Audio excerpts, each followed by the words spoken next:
Olá pessoal, bom dia, boa tarde, boa noite. Mais uma vez aqui nós no canal Neymar Vitales, um convidado super especial para ter aquele papo descontraído sempre, aquelas conversas que vocês já estão acostumados, né, aqui no nosso canal. Hoje nós vamos falar com o Diego Castro, esse camarada que a gente conhece já há algum tempo aí, né, dessa vida, né? E assim, né, ele tem uma questão de carreira, uma questão de vida, uma questão muito interessante, né, para dividir aqui com a gente, justamente porque, como vocês sabem, né, todas as pessoas que passam por aqui, né, têm esse critério. Né? Nós temos esse critério. É que seja algo que acrescente, algo que venha a somar, tanto na vida da pessoa com deficiência, quanto da pessoa com não deficiência, e todas as demais temáticas que são abordadas no nosso canal. Tudo bem? Sejam todos muito bem-vindos. E aí, Diego, tudo bem? Como é que você está, meu querido? Tudo bem, Ney? Tudo ótimo. Tudo tranquilo. Eu quero agradecer aí pelo convite. Fiquei super feliz quando recebi o seu contato aí para batermos um papo sobre carreira, que é algo que eu acho que é de interesse de todo mundo em qualquer momento da vida, né? Então, gente, aí é justamente essa nossa temática, né, gente? Hoje a gente vai, além de conhecer um pouquinho do Diego, vai conhecer a sua história de vida, conhecer a sua história com relação à deficiência também, nós vamos falar muito forte nessa questão de carreira. E um tema muito importante, a carreira para a pessoa com deficiência. Né? Como desenvolver uma carreira, como se esforçar e se empenhar dentro daquilo que é o seu objetivo profissional, para justamente, né, não nos frustrarmos, né, ou nos sentirmos menosprezados dentro do nosso ambiente de trabalho. Beleza? Então, Diego, começando um pouquinho aqui o nosso bate-papo, aqui, eu acho que é a primeira pergunta que eu faço sempre para todos os nossos convidados, né? Você é uma pessoa com deficiência visual, né? Essa deficiência foi uma deficiência de vida? É uma deficiência que você já nasceu com a deficiência? Conta um pouquinho para a gente aí como é isso. Bem, eu tenho uma deficiência visual total, né? Então, até por isso, eu sou o tipo de pessoa com deficiência que gosta de utilizar o óculos escuro, né? Só para a gente também romper alguns paradigmas, né?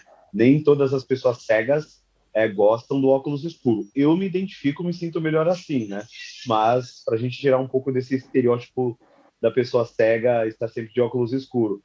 Me faz aproximadamente, né? Eu digo aproximadamente porque falta pouco para completar 14 anos que eu perdi a minha visão. Então, foi uma deficiência adquirida aos 20 anos. Então, estou com 34 agora, devido a um descolamento de retina. E devido à alta miopia, prematuridade de nascimento, que foi desenvolvendo aí algumas fragilidades no globo ocular e toda a região visual e, consequentemente, destinou-se aí a perda da visão em ambos os olhos. Como é que foi no começo isso para você, Diego, essa questão de adaptação, essa questão toda voltada, tipo, com 20 anos, né? E ali Com 20 anos. plena juventude ali, e de repente, foi certo. Para mim foi estranho. Eu digo que foi mais estranho quando eu descobri que eu teria que fazer a cirurgia e que ela tinha uma chance mínima de dar certo. Então a opção de fazer a cirurgia foi minha, não foi do médico, né? O médico falou que se eu não fizesse eu iria perder a visão de qualquer forma. Eu já estava em vias de cada dia enxergando menos, né? E já com um nível visual bastante comprometido. Então, eu sempre tive essa esperança de, eu prefiro arriscar e não dar certo do que eu nunca ter arriscado e não saber se daria ou não, já que a cegueira era algo confirmado, né?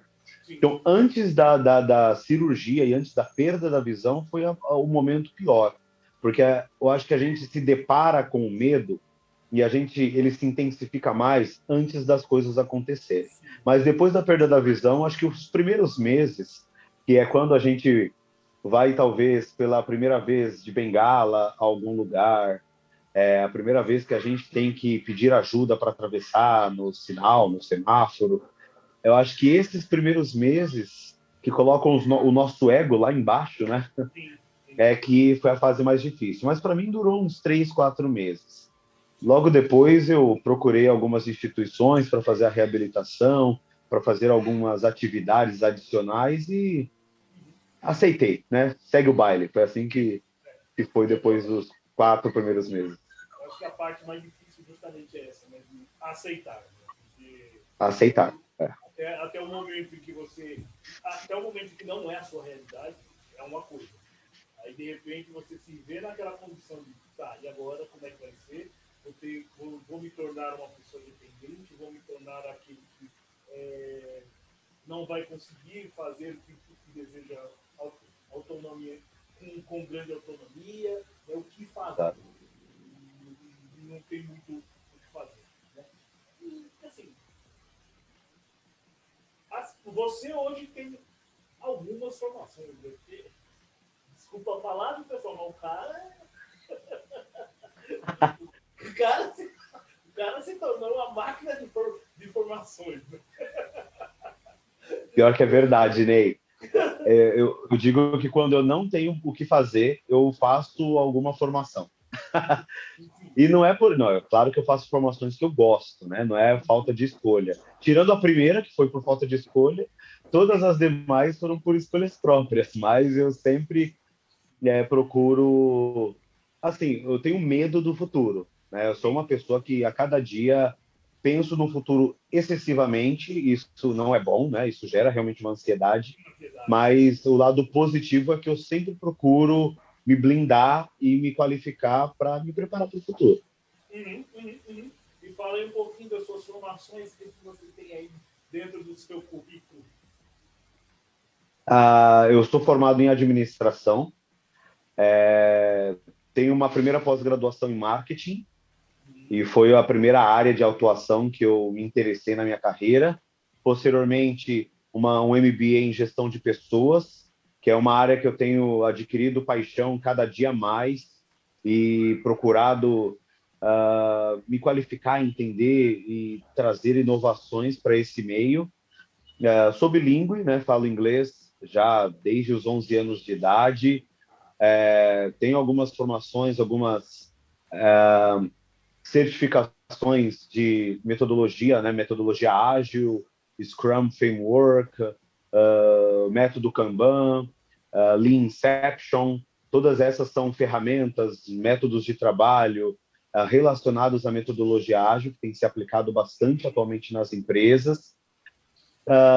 Busco e tenho buscado atualmente também estudar um pouco mais o lado comportamental, né? Então, sou coach profissional pela Sociedade Brasileira de Coaching, tenho especializado também fortemente em carreiras, principalmente nas tomadas de decisão, que eu acho que são momentos muito delicados na vida de qualquer profissional.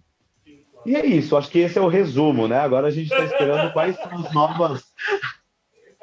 são as novas crises existenciais que vão me fazer me formar em mais coisas. É aquela coisa, ufa! Quem sabe, né? Agora a gente escolhe a psicologia, medicina. Aí surge aquela. Quantos anos você tem mesmo? É 34 com cara de 33.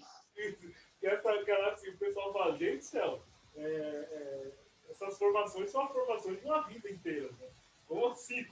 Como assim? Ele com 34 anos já tem tudo isso. Exatamente, né? Fora os cursos que a gente tem a obrigação de fazer, né? E aí não vem ao caso, mas a informática, todas as demais formações base, né? Isso daí a gente não conta. Sim. Mas, Ney, eu vou dizer que eu penso muito, eu gosto muito de teologia, gosto muito de estudar história, e são coisas que eu tenho não feito formação, mas acompanhado. E que eu digo, como a gente vai falar de carreira aqui, eu acho que a única coisa que não podem tirar da gente é o conhecimento, né? Sim. E isso desenvolve muito o nosso intelecto. Isso é aquilo que é nosso e nem o tempo, nem o tempo tira. Né? Exatamente. Exatamente. Esse tipo de conhecimento. Né? E ainda é questionável. Sim, ainda é questionável. Será que é realmente o fim? Isso mesmo. Isso aí é temática para uma outra conversa. Para uma outra conversa, porque senão a gente não vai ser uma live, né? Vai ser uma live, porque não vai acabar nunca, né? Vai ser a live, não vai ser uma live. Vai ser uma live, não vai ser Exatamente. uma gravação. É, Aí, exato. Diego, uma coisa super interessante também, né? É que você é um dos poucos, assim, do Brasil até, dizendo, né? Que também possui um cão guia, né? Um cão guia. Isso, Como é que foi essa exatamente. história aí do cão guia? Como é que você conseguiu? Até para servir de dica para aqueles colegas aí que de repente estão vendo a gente e entender como é que é esse caminho, né, até chegar nesse ponto de adquirir o Até chegar essa animal. oportunidade, né? Isso.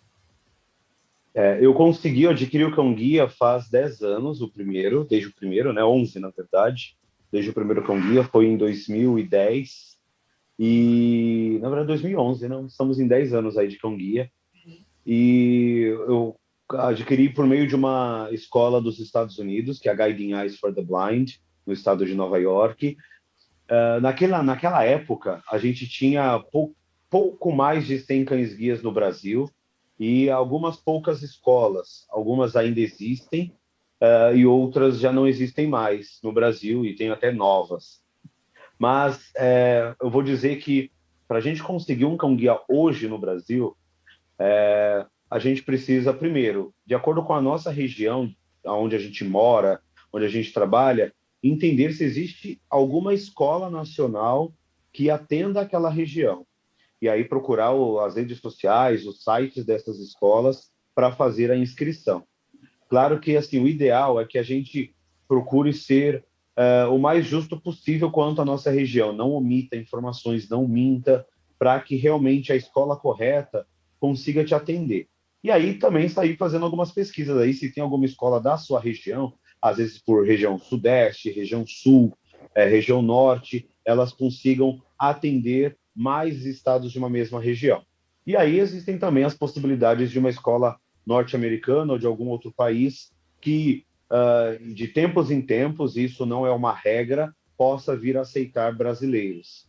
Né? Então, existe, por exemplo, bastante usuário hoje no nosso país do Instituto Federal Catarinense, de os demais institutos federais que a gente tem no país, como Espírito Santo, Goiás e etc.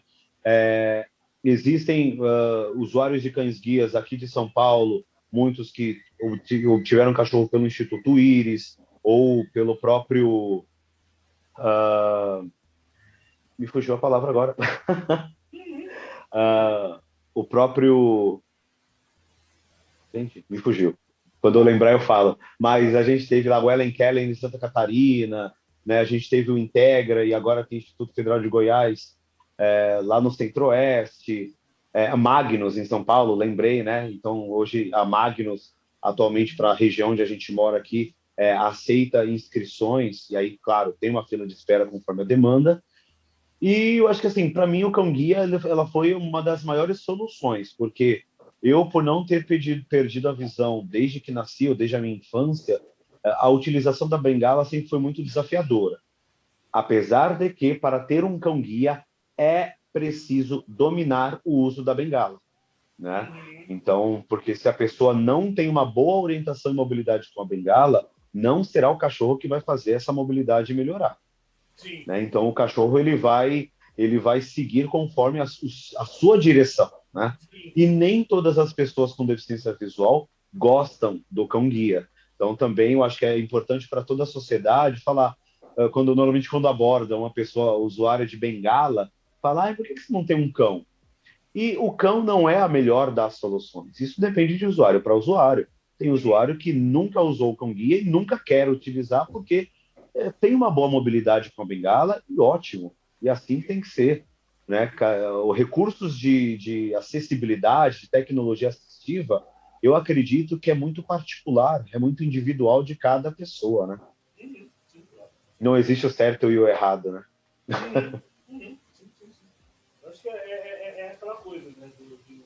E apesar de também deixar claro aqui, né, que assim, o fato de se inscrever, de ter o desejo de ter um cão-guia, de se inscrever em uma dessas instituições, né, não quer dizer que vou ter um cão-guia, beleza, tranquila.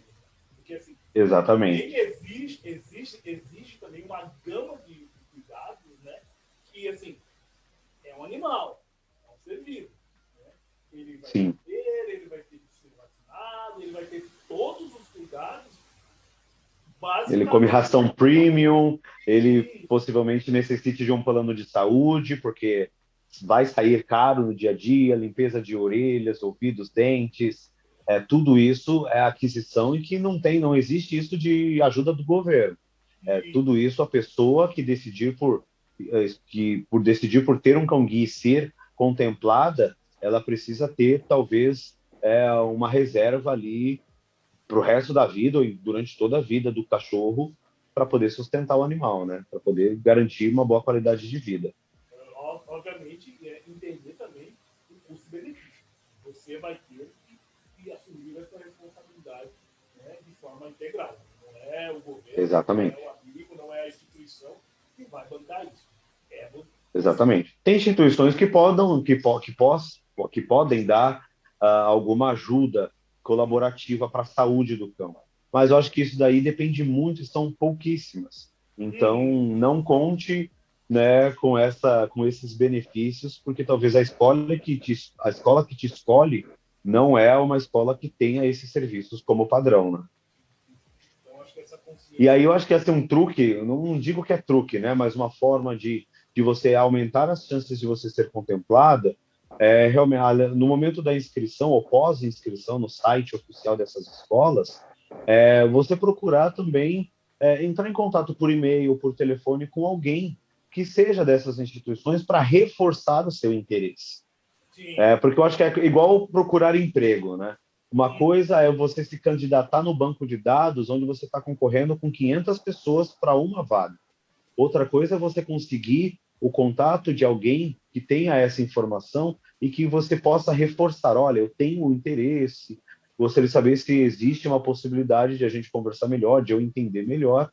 Pode, e não que isso vá facilitar, mas pode ser que ajude bastante, né? Ajuda até na questão do. Né, opa, peraí. Então vamos olhar melhor. Né? Exatamente, porque até para a escola que está fazendo a seleção, ela tem um banco de dados de 500 pessoas para um cachorro, para ela também vai ser difícil de fazer a seleção. Ah, é por ordem de chegada? É por ordem de chegada, mas tem suas ressalvas, né? Não é todo mundo que se inscreveu que é elegível. Uhum, uhum. Até porque também tem toda aquela questão, todo aquele critério de avaliação da própria escola. Eles não vão usar, Sim. porque você se inscreveu primeiro, beleza, vamos lá, toma o cachorro aqui. Não. É, Tem e todo o um cão não período. serve para todo mundo, né? Cada cão tem a sua personalidade. Então, um cão pode servir para o Diego, mas esse mesmo cão não vai servir para o Neymar. Uhum. São personalidades de cães diferentes, de pessoas diferentes, com rotinas diferentes. E cachorro é assim: cachorro não trabalha obrigado. Então, ou ele tem um feeling com você e vai aceitar te guiar, ou ele não vai querer te guiar e não adianta. Vai Uhum. virar uma mera estimação. Uhum. Vai virar o seu cachorro, aquele que vai ficar deitado no sofá, enchendo o sofá de pelo, Exatamente. e você com raiva dele porque ele está sujando o sofá. Exatamente. Você com raiva dele e ele pouco se importando para você, É né? isso. Ele nem. Tá com raiva? Uhum, tá bom. Peraí, eu acho que um pelo caiu. Peraí. Exatamente. Sim. Muito bom. Mas muito legal. Eu acho que assim, a gente conseguiu bater um papo legal aí, todo mundo já conseguiu entender um pouquinho quem é o Diego, como é que foi essa vivência do Diego com relação à deficiência, com relação à aquisição do Cão Guia, a gente já até deu um spoiler aí do como é que a gente pode facilitar ou fazer esse processo ser um pouquinho, né, menos demorado, né, porque demorado Sim, não tem que falar, não. Não é. Demorado. É como a adoção de uma criança. Digamos assim. É comparável. E exatamente. agora nós vamos chegar ao nosso ponto-chave, né, do nosso bate-papo. Né? Como o Diego mesmo disse, ele tem uma formação em coaching, um processo voltado aí a essa questão de carreira, né? E a ideia aqui é a gente justamente falar um pouquinho disso, tentar entender um pouquinho disso, pegar um pouquinho das dicas que o Diego pode dar com relação a isso e se aprofundar um pouquinho, né? Com relação a que momento é o momento exato de se tomar uma decisão, que tipo de decisão é a mais aceitada, se é que ele existe, né? Se é que ele existe, se é que existe esse momento. Então, creio que sim. Né? Eu acho que quando as coisas. Ou existem dois tipos de momentos da carreira, né? Onde você tem que tomar uma decisão. Né? Ou aquele momento em que a empresa toma a decisão por você, né? ou, É. ou você olha para o nicho do negócio, né? Entende o seu perfil e determina para que lado você quer ir. Esse eu acho que esse que é o ideal para todos. E, assim, não dizendo que o momento de saída de uma empresa também pode ser negativo. Não, porque assim, de repente, o seu momento diz que você, falando, que você não quer. Aquele ali não é o seu lugar. Não é o melhor lugar para você. Né? E tudo isso parte de você. Entender, se entender, né? E entender todo aquilo que está à sua volta. Então vamos aí, Diego, começar a falar um pouquinho dessa questão de carreira, de pessoas com deficiência, de pessoas sem deficiência, que eu acho que quando se fala da temática carreira, a gente está falando do universo, né? A gente não está falando de um nicho específico de pessoa ou de perfil. A gente está falando do universo. Né? Então, assim, começando a falar assim, em que momento eu decido, em que momento é importante se pensar em carreira? Boa pergunta, Ney. Pensar em carreira, eu digo que desde quando a gente passa a ser elegível ao mercado de trabalho, a gente já tem que começar a pensar nela, na carreira como um todo. Ou seja, aos 16 anos, aonde o adolescente ele é permitido iniciar no mercado de trabalho, eu acho que a partir dali e aliás, ali é o principal momento onde você deve pensar. Pensar em carreira, você tem que pensar o resto da sua vida, até o momento da sua aposentadoria e muitas vezes pós-aposentadoria. Mas aos 16 anos, quando você vai definir qual ensino superior você vai cursar, qual universidade você deve escolher e qual empresa você vai escolher ou tentar iniciar a sua carreira, eu acho que ali são momentos primordiais para o futuro da carreira do ser humano. Porque eu digo que o ser humano, a gente acaba adquirindo algumas características da nossa primeira empresa, da nossa primeira experiência. E se nós tivemos o hábito, né, de trabalhar em empresas que fossem mais conservadoras, ou empresas mais liberais, empresas de grande ou de pequeno porte, cada uma delas tem uma característica específica. Então, ali é o momento que você vai falar, puxa, se eu estou numa empresa de menor porte, onde o trabalho, o desenvolvimento profissional ele é um pouco mais limitado e as atividades são mais operacionais, em algum momento da sua carreira você vai precisar mudar de direção.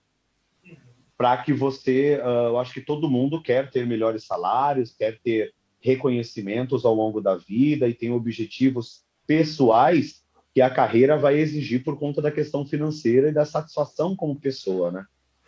Então, a gente olhar para dentro do nosso lado profissional não existe uma regra, né? Mas eu acho que a cada 2 anos, eu acho que é um momento assim confortável de saber, puxa, o que eu fiz nesses últimos 2 anos, o que eu quero para os meus próximos 2 anos e o que eu tenho para oferecer para o mercado de trabalho acumulado da minha vida, né? Então, acho que esse é o primeiro ponto que a gente tem que pensar na carreira. E ok, hoje, vamos dizer assim, se falando, olha, já pensei na minha carreira, estou ali dentro da empresa, seguindo aquele primeiro pensamento onde olha, hoje eu tenho um pensamento de, nossa, vou entrar num mercado, digamos assim, uma empresa que atende o mercado financeiro, né? De uma certa forma, eu quero entrar lá em que área? Assim,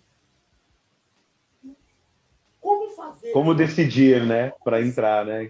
Olha, meu, como entender o meu perfil e como enquadrar o meu perfil dentro dessa escolha que eu vou fazer, né? Já que eu estou pensando em Perfeito. carreira, como escolher, como fazer a melhor escolha, né? Não que a melhor escolha vai ser a que for feita hoje, né?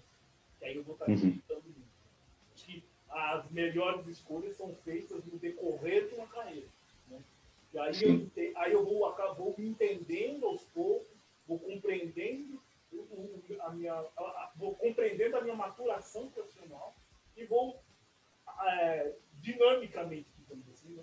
me direcionando aos poucos. Como fazer isso? Como ter esse pensamento e como fazer isso acontecer? Eu falo para todos os meus coaches e para todas as pessoas que me procuram para algum tipo de mentoria, e tem bastante aí todos os dias, né, pessoas nas redes sociais, WhatsApp, que eu acho que a primeira análise que ela precisa fazer é o que a empresa, quem é, qual é a empresa que ela quer escolher, né? Então, se ela escolheu uma instituição financeira, um banco, ela tem que entrar nas redes do banco, no site, principalmente naquela aba Nossa Empresa, conheça a nossa empresa, e ler todas as informações possíveis a respeito da história dessa empresa, perfis departamentais dessa empresa, porque principalmente empresas de grande porte, elas são separadas por áreas, por departamentos, aonde o modelo de trabalho onde as pequenas e médias empresas têm não se aplica. Então, normalmente as pessoas me procuram e falam: manda o currículo para um banco. Eu tenho perfil administrativo. Só que quando você vai para uma empresa de grande porte, não somente o banco, mas indústrias de grande porte, não existe perfil administrativo. Porque tudo faz parte, o que não é de uma parte comercial, tecnológica, todo o restante é administração. Né? Então, a administração do marketing, é a administração de finanças, é a administração de contas a pagar e receber, é a administração de logística, é a administração de CRM. Então, tudo isso recursos humanos, né? Tudo isso faz parte do administrativo.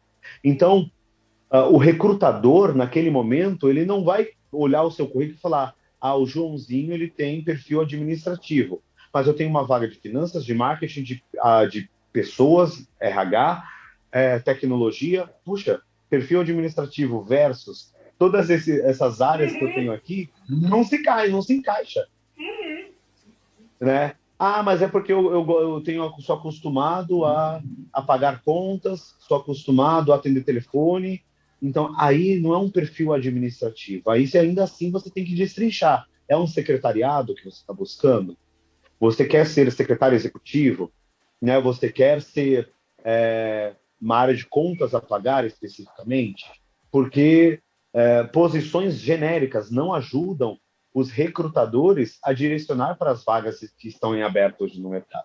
Então, quero entrar numa empresa, quero entrar num banco, em que área do banco?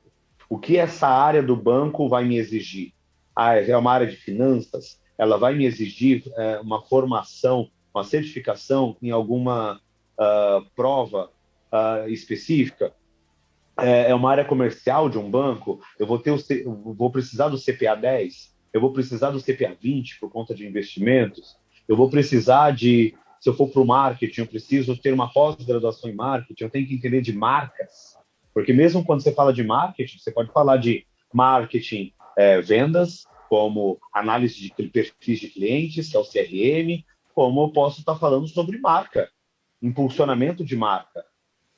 RH. RH o quê? É um departamento pessoal que antigamente tinha pagamento de benefícios, folhas de remuneração, ou é RH diversidade, ou é RH área de recrutamento e seleção, é uma área de desligamento, é uma área de treinamento.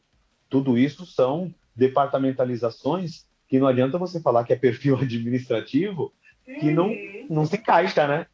Sim. É aquela coisa, você está falando o macro da coisa. Tá. Você está falando o Aí, macro, exatamente. eu falo assim, Uma beleza, coisa onde até você quer ir? interessante, né, Ney? Isso. Uma coisa interessante, né, Ney? Eu sempre pensei na minha vida e falar assim, eu queria conhecer um pouco do recrutamento e seleção. E aí, ótimo, com a minha formação em administração, eu aprendi um pouco de gestão de pessoas como estrutura. Sim. Mas, e até na pós-graduação de gestão de pessoas, que tem algumas técnicas de recrutamento e seleção, eu não vou ser o profissional, o melhor profissional para analisar perfil comportamental, porque o recrutamento e seleção, o melhor profissional ali seria um psicólogo, porque ele sim tem a devida formação de longo prazo, né? Uma formação longa que possa analisar o comportamento da pessoa. Sim. Né? Então, mas eu posso não estar no recrutamento e seleção, mas eu posso estar numa área de treinamento, numa área de benefícios, numa área de remuneração, aí sim. Então, isso também, essas peculiaridades, também é importante. Não adianta falar que você é formado em administração e que você quer trabalhar em recrutamento e seleção, que talvez uma empresa de grande porte, ela não vai te julgar qualificado por você não ter psicologia. E quando você fala de Então, psicologia, analisar, né? até não é, vamos dizer assim, se você tem a administração, mas de repente você tem uma pós-graduação, algo direcionado, né? Aí sim você A pode psicologia, né, ao comportamental, né, aí sim, aí isso pode abrir portas. facilitando a vida, né? Mas Exatamente. é importante sempre ter esse norte, né? Sempre ter. Como alguém, um psicólogo que talvez trabalhou durante muito tempo, trabalha muito tempo no recrutamento e seleção e quer migrar para uma outra área dentro da empresa, ele tem que olhar qual é a base de exigência daquela área de destino, né? Sim. Ok. Assim, como sempre nós vamos pegando os links, né, das coisas, né? Exatamente. É muito forte essa questão, né, de quanto tempo, até você trouxe um pouquinho, 2 anos é um bom período para você estar olhando realmente a sua questão de direcionamento de carreira, o que você quer, né? Mas assim, existe uma fórmula ou existe uma fórmula, ou é esse realmente o tempo exato para se pensar em, olha, eu já estou aqui há um X tempo, né? E assim, eu gostaria de dar outros voos, alçar outros horizontes, né? E não sei exatamente o que fazer, ou como fazer, ou de que forma que eu consigo entender este momento ou o meu momento profissional como um momento de mudança. Né? Perfeito. Eu já pensei em carreira, eu já pensei já me coloquei na condição de que, olha, eu sei onde eu sei onde eu estou, eu sei para onde vou, eu sei onde eu estou. Agora eu já estou, eu só quero mudar. Né? Já aquilo ali já não que não me atenda, né? Mas os desafios dessa posição eu já conheço todos. Exatamente. Já sei, tipo, estalou o dedo e eu falei, tá, é isso.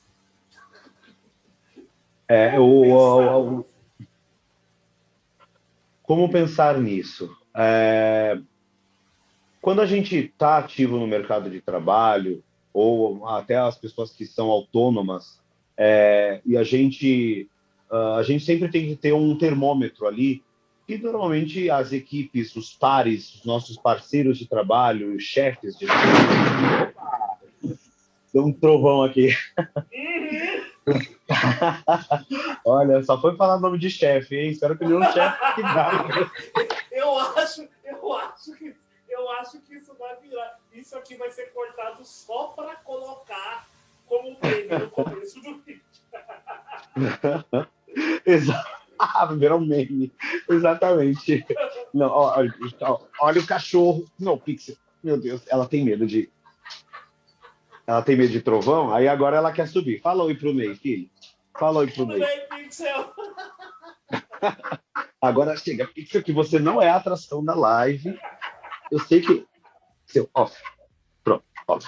Deu trovão, né? Ela tem medo de trovão, ela quis correr pro meu colo. Tadinha. Pronto, agora ela acalmou.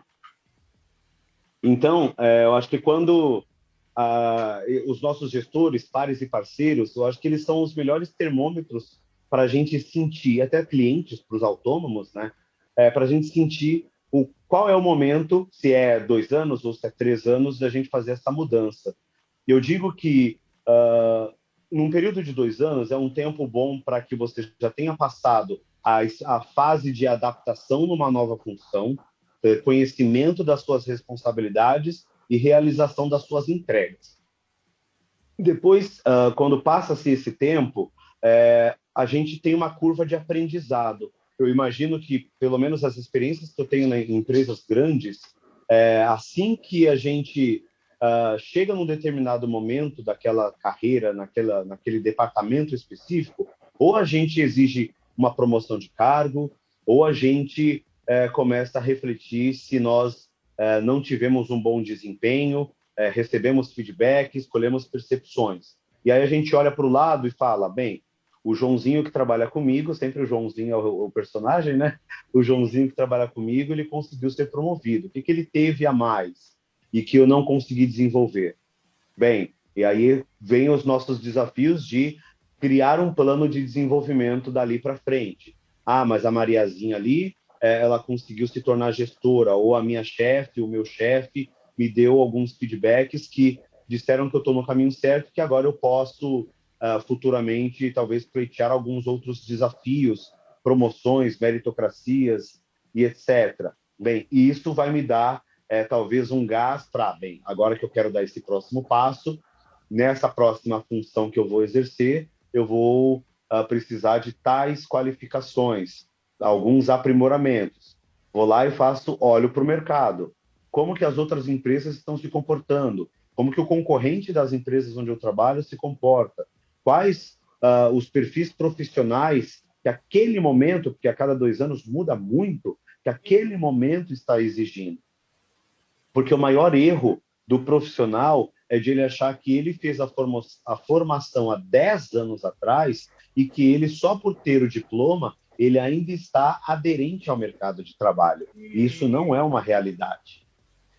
Hoje, a geração que nós temos aqui, que está iniciando, que hoje tem 22, 23 anos, eles vêm com uma energia, com um gás, com uma linha de raciocínio tão forte, com uma capacidade de trabalhar e de demonstrar cansaço tão baixa, né? Eles trabalham bastante e demonstram pouco cansaço, que a gente diz, a minha geração trabalhava, chegava em casa super cansado. Essa nova geração trabalha e chega em casa para ler livro, para acompanhar lives, para ver curiosidades, para aprimorar cada vez mais. Então, a gente que está numa geração anterior e uma geração que já está aí há 10, 15 anos ativos no mercado de trabalho, nós temos que pensar que é momento de tomar decisão. E esse momento de tomar decisão é muito melhor que nós tomemos para o nosso desenvolvimento do que os nossos gestores tomem pegando a gente de calças curtas, né? Então, isso é importante. Então, qual é o momento, né? Respondendo aquela pergunta, qual é o momento? Bem, é o momento em que você perceber que do seu gestor você não consegue, você já teve pontos de melhoria destacados, dos seus pares e parceiros que você não está mais conseguindo competir com as habilidades que eles têm. Ali é o momento de você tomar decisões. Hoje, quando se fala em decisão, quando se fala em pensar em carreira, quando se fala agora até fechando um pouquinho esse nicho, né? Até o momento a gente está falando mais de um público mais abrangente, né? A gente está falando no âmbito geral. Né? Hoje, né? Como você vê, qual é a sua percepção hoje, né, como profissional ativo, do mercado de trabalho, mediante tudo isso que a gente pensou, tudo isso que a gente refletiu, né, para a pessoa com deficiência? Com deficiência. eu vou até expandir um pouco mais a sua pergunta na minha resposta, viu, Ney? Eu vou trazer a pessoa com deficiência negra e a pessoa com deficiência negra, LGBT ou mulher. Mas Uhum. tudo focado na pessoa com deficiência, mas trazer um Isso, pouco da diversidade, a isso. interseccionalidade disso. Eu Uhum. acho que, porque eu acho que a resposta ela vai servir para todos ali. Sim, sim. Hoje o nosso mercado de trabalho, as empresas, elas estão passando por algumas transformações que não foram fáceis de convencê-las. Tanto que ainda são poucas as empresas que elas têm se preocupado em promover a diversidade dentro do seu ambiente de trabalho. E quando a gente fala de mercado de pessoas com deficiência, ou de negros, ou LGBT, mas acho que os negros e as pessoas com deficiência principalmente, a, as empresas elas têm que sair um pouco das políticas tradicionais e principalmente as políticas de diversidade tradicionais, e o que eu chamo isso de programas de empregabilidade apenas, que tem o fundamento de preenchimento de cotas ou preenchimento de oportunidades, seja para negros ou para pessoas com deficiência. E elas têm que ir um pouco além, elas deveriam pensar um pouco mais sobre o que elas esperam para o mercado de trabalho, o quanto essa diversidade vai influenciar positivamente na criatividade e na inovação constante dessas empresas, sair um pouco do lado apenas social e histórico, que é muito importante, Uhum. né? Eu sou sim a favor das cotas até o momento em que as igualdades sejam respeitadas. Sim. Né? Muita gente fala, com cota é fácil entrar. Eu sou sim a favor das cotas até esse momento. O dia em que nós tivermos todas as percepções de que a pessoa com deficiência e o negro vai conseguir migrar para o mercado de trabalho sem dificuldades, sem preconceitos, sem julgamentos, aí sim a gente tira a cota. Aí sim a cota não serve para nada. Mas até hoje ela serviu sim, e ela é o que está fazendo com que muitas pessoas tenham oportunidades de se desenvolver profissionalmente. Só que eu acho que a gente precisa ir além. Eu não quero mais saber que as empresas estão contratando porque as cotas estão baixas ou porque uma lei está exigindo isso. Eu não quero que as pessoas contratem negros simplesmente porque a televisão mostrou protestos e porque a rede social está protestando contra a empresa. Eu quero que ela contrate porque ela tenha a consciência de que o mundo é de todos e que todos têm o direito e que ser negro, ter uma deficiência, ser LGBT+, ser mulher, tudo isso, assim como ser homem, tudo isso é apenas uma característica que não define caráter, não define intelecto e não define capacidade de lucro para essas empresas. Uhum. Uhum.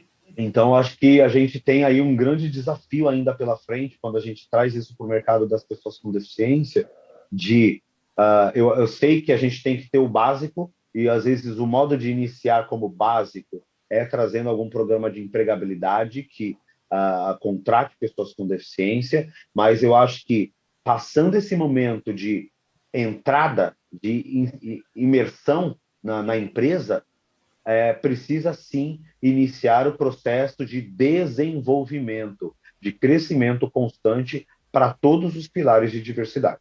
Sim. Até trazendo um pouquinho disso aí, Diego, assim, hoje em dia, vamos dizer assim, isso até abrangendo um pouquinho mais, né? Essa questão de negros, pessoas com deficiências, LGBT, Uhum. existe essa questão até de, nossa, vamos fazer um programa que vai incluir essas pessoas, vamos fazer um programa para liderança, mulheres na liderança, sejam negras, aumente essa questão de mulheres em posições de liderança. Vamos contratar mais pessoas com deficiência. Vamos fazer um programa de estágio para negros, como foi feito recentemente, esqueci qual foi. A Magalu, né? Isso, a Magalu fez um programa aí de estágios para negros, né? Mas assim, tá, beleza. Tá todo mundo lá. Né? Tá todo mundo lá, bonito, chegar, nossa, contratamos, conseguimos contratar. Né? Mas hoje em dia você entende que a além desse pensamento de temos que contratar, esse pensamento de vamos desenvolver, vamos realmente trazer essa pessoa e fazer os gestores entenderem, né, que muitas vezes aquele olhar que eles tinham, né, sobre como você mesmo trouxe, né,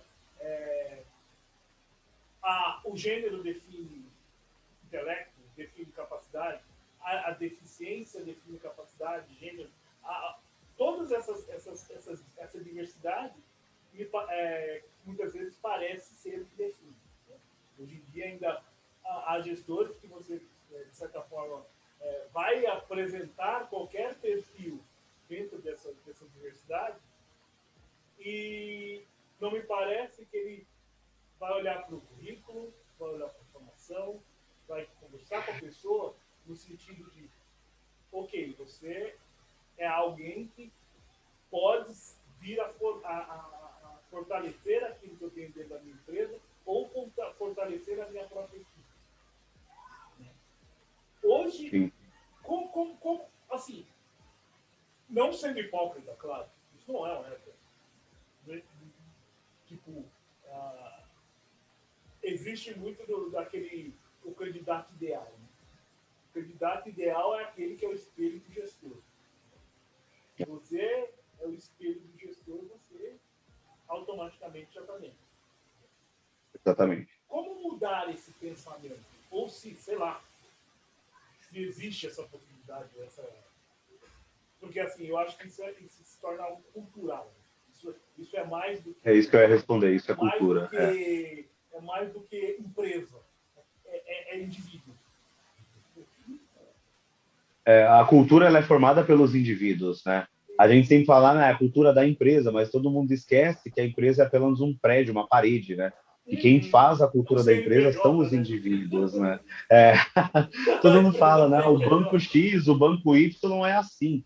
Não é assim. As empresas, as pessoas que trabalham lá fazem da empresa isso, né? E isso vem muito do alto escalão. A gente já tentou durante muito tempo sensibilizar o operacional e ir subindo para o lado tático, né, entre gerentes e coordenadores, e para que, por fim, os executivos das empresas pudessem pensar dessa forma. E a gente já percebe que eu, pelo menos, eu vou dizer por mim, eu percebo que isso não funciona. Né? O trabalho de convencimento, de mudança de cultura de baixo para cima, não funciona porque quando você chega, você pode mobilizar toda uma classe operacional. Se o gestor pensar diferente, pelo menos 70% dessa classe operacional vai mudar de ideia para não perder seu emprego. Então, ele funciona muito pelo medo. A cultura ela é muito formada pelo medo. Se o gerente, se o gestor, ele pensa de forma conservadora, ai de quem não for conservador igual a ele, porque ele vai ficar morrendo de medo de perder o emprego. Então, eu acho que essas mudanças têm que ser top-down, de cima para baixo.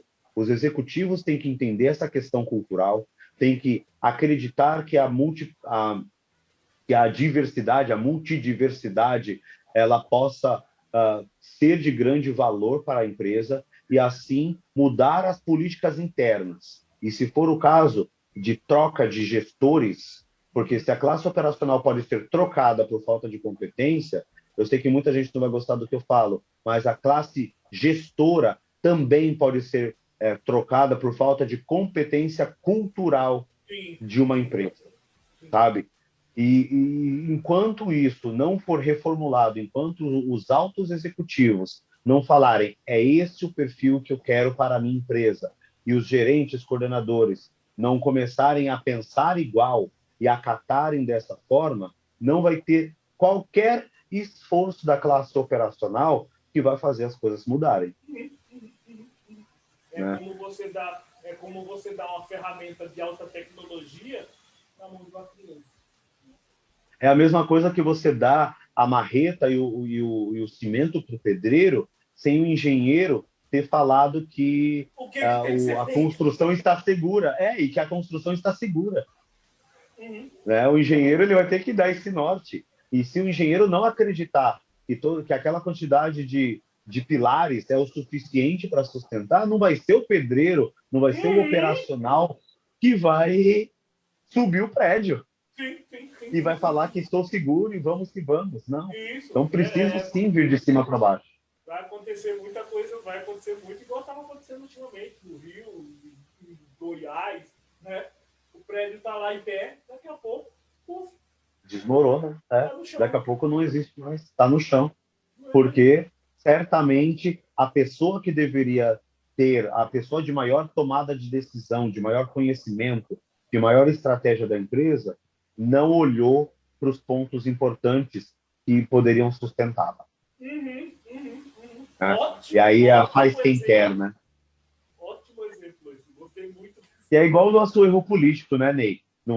Sem entrar aqui em partidos e nada, mas eu acho que o erro político, não só do Brasil, mas de muitos países hoje que exercem a democracia, eu acredito que a democracia é o melhor, sim, mas eu acho que o erro deles é porque cada um vai pelo interesse próprio. Enquanto nós não tivermos uma base coletiva, uma base com maiorias que vão realmente por interesses coletivos, a gente não vai conseguir subir nenhum pilar a mais no nosso país. Não. Ontem eu estava ouvindo até um áudio muito engraçado, né?